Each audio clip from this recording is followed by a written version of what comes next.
Alright guys, so before we get started with our project, it's really important that we're all on the same page and we understand how the code is going to work because we know how the game works. So I recommend that if you've never heard of this game, Hangman, then before you continue to just head over to the Wikipedia article on Hangman, and it might be even easier if you select your own language because I know that it has a different name in different languages. Now, if you've never played this game, I also recommend just to go and give it a go online. So I'll link to this address, and if you click on single player untimed, you can see that you have a word that you have to guess, and then you start picking some letters, and if it's right, then it goes in, and if it's wrong, then the hangman gallows start being drawn, and our little man is at risk of being hung. Once you understand how the game works, it's time for us to examine what the logic for our program is going to look like. And to do that, we're going to use flowchart programming. So it's very simple. It just means that we can draw out a flowchart to represent the logic of our game.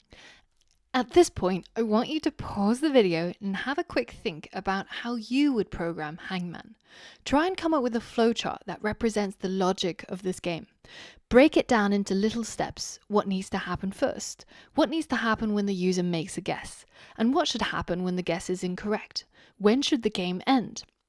Pause the video now, take a pencil and a piece of paper, or use draw.io to create your flowchart. So how did that go? Did you break down the problem?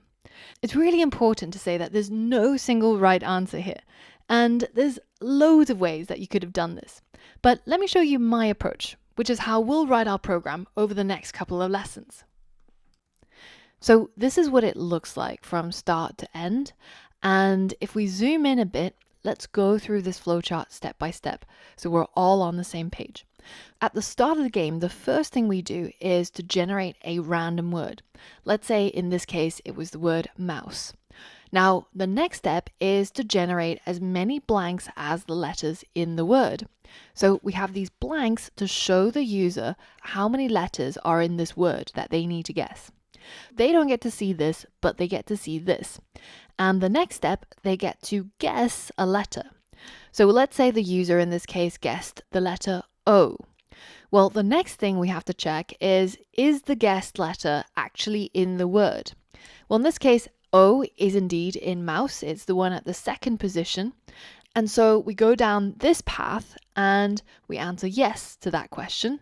So now we get to replace that blank with the letter O. Now, the next stage is we have to check, are all the blanks filled? Are all of these blanks removed? Because in that case, it means the user has guessed all of the letters correctly. Well, at the moment, it's definitely a no because we've only guessed one letter. So then we go all the way back to the beginning and we ask the user to guess another letter. Now, at some stage of the game, all the letters will be guessed and then we can answer yes to this question, which means it's game over. The user has won because they've guessed all the letters correctly.